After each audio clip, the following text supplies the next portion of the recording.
Hey, welcome to my channel, and I hope that you are ready for some opinions and fun information. I want to say that I've been inspired to make this channel as a way to vocalize my frustrations with the mainstream media and modern woke culture. What is that? That does not seem to follow its own rules. You know, that's the big thing. The modern woke culture doesn't follow its own rules. They eat their own. It's just crazy. This is Aries, and I'm Drake here, or Drake. All right,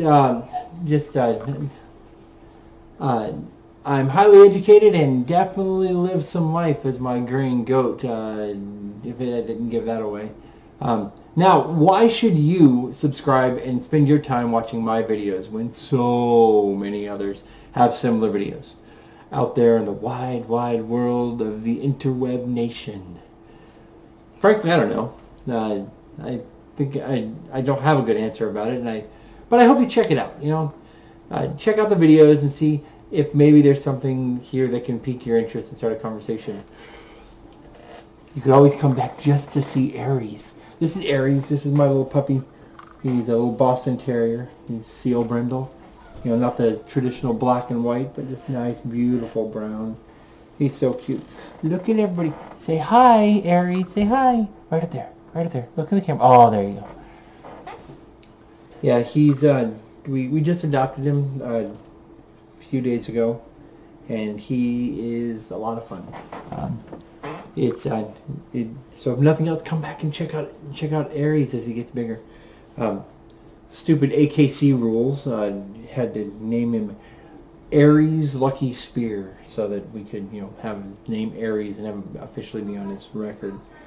But okay, let's see. Like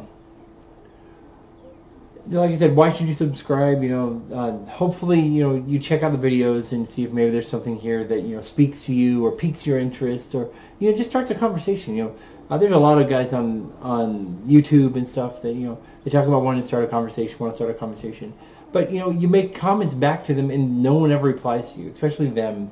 And so I figure out the only way that I'm going to be able to have a conversation with these individuals is to actually, you know, put my opinion out there. So a little bit about me. Call me Drac or Drake or Drake here, either way, or any of those. It's a version of my screen name that I've been using since the days of bulletin boards, and that's a long time ago. So that's what I'm going to be going by here, mainly just Drac. More about me. I was a vet. I served in the U.S. Air Force. I've worked a plethora of jobs in my life, from fast food worker to, you know, system administrator at an ISP that had over 1 million subscribers, to high school history teacher and high school English teacher. If there's a jack of all trade, master of none, that's me. I'm the party's bard. Yeah, that's pretty much it. You know, I live to inspire and to fill in the needed role that is empty at the time, but can easily be replaced by somebody who's better than me at, you know, the specialization. I grew up what's wrong? Oh yeah, sorry about that.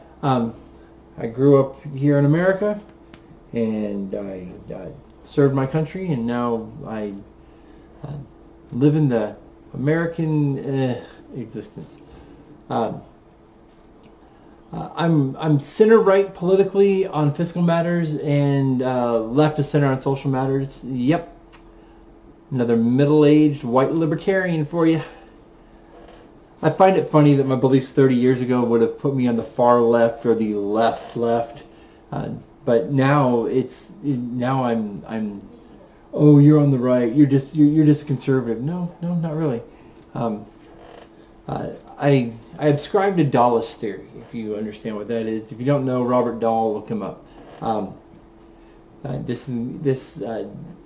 not jaded by this, but I strongly agree with a lot of the things that Dahl says, mainly about his takes on influence and on democracy and polyocracies, actually.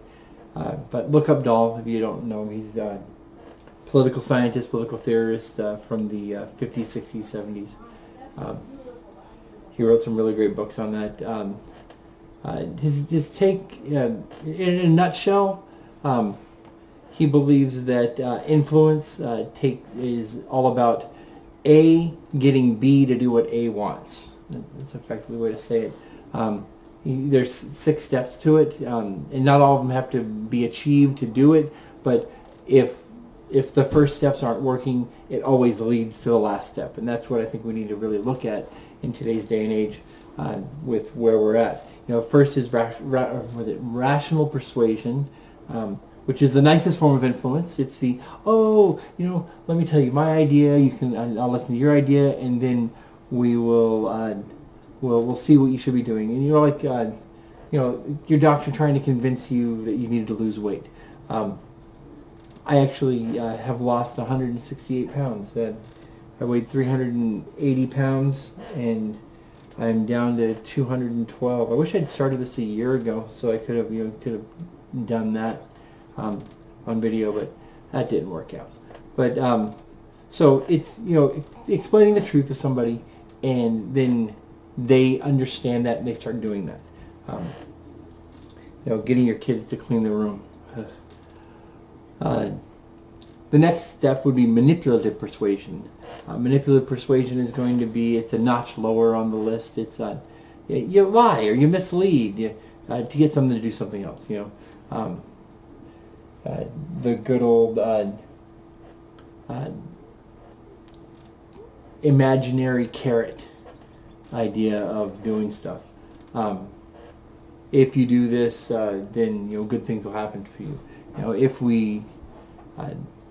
we just had open borders, no one would ever be an illegal alien. Okay, well, you're misleading me by talking about your goal is not no borders. Your goal is effectively anarchy. Or what's a better one? A better one would be something to the effect of like, oh, I love socialism because socialism, everybody puts in a little bit and then everybody gets the same out of it, and that's just misleading because there has to be a social order that is over everybody else, and so you're misleading the masses to be able to garner that power into the hands of a few instead of the many. The next thing on influence is inducement, I think it is. It's inducement. Inducement, that's what it is. Inducement, which is of course to offer rewards or punishments, which is if you're a parent, you understand this. If you're not a parent and if you ever become a parent, you will understand this. You have parents, so you should understand this. You get something for doing what you clean your room, and you'll get an allowance this week. That's that is definitely inducement. And then the next step up, this is when we start getting more authoritarian and more along the lines of consequences and stuff. You have power, and power threatens severe punishment. So if you don't do this, you're going to go to jail. If you don't do this, you're going to lose your job. If you do this, then we're going to ostracize you as being, a right-wing radical or some, BS that's going on today in society. Oh, you did something 35 years ago. Obviously, nothing ever changed with you, so you're a bad person. So we have to ostracize you from society, and that's just crazy. And then coercion, of course, is power with no way out. So I'm not just going to threaten you. I'm going to do things. I'm going to take things away from you and only give it to you a little bit in the event that you're doing what I say. And the last step in his influence influence matrix is physical force. That's backing up coercion with actually hurting people, and that's where if we look at far right groups, we look at far left groups. Both of these groups are already into the 4 and 5, fourth and fifth step along this matrix of influence, and that's just, it's getting crazy. And they're starting to do physical force. They're starting to back it up with actually hurting people, and that's not a good thing. And then if you look at Dahl's look on democracy, I love. He says that democracy can't exist except for in a utopian dream society, because it would require some things. He says that it would require effective precipitation. Yeah, that's it. Effective participation at 100%. He says that all citizens must have adequate and equal opportunities to form their preference and place the questions on the public agenda, and everybody would have to be involved in it. The true democracy is that. The closest I think anybody's ever came to it is in Athens, but even there it wasn't truly a democracy, but they had a lot of democratic ideas, and the idea of everyone gets to vote, every citizen gets to vote for what's up? Every citizen gets to vote along the lines of, what is important. Should we go to war? Should we not go to war? Should this person be allowed to be in office? Should we get rid of them? Should we exile this guy? Should this person be killed for whatever reason? Socrates, he ends up getting murdered by the populace because what he decides to say is unpopular, and because it's unpopular, you get enough people to throw in a black stone, and next thing you know, you're dead. But they have to be able to have, you have to have that effective participation. You have to have voting equality in the at the decisive stage. So the final stage where the decision is made, you have to have equality among all the voters. Each citizen must be assured that his or her judgment will be counted as equal as it weighs in on the judgments as it weighs against the judgments of others. So my opinion and my vote is completely equal to your opinion and your vote, and that's democracy. Enlightened understanding. Every citizen must enjoy ample and equal opportunities for discovering and affirming what choice would be best to serve their interests. So it's a selfish thing. It's their interests that they have to look at. We'll have to mute my phone in the future. There has to be a control of the agenda.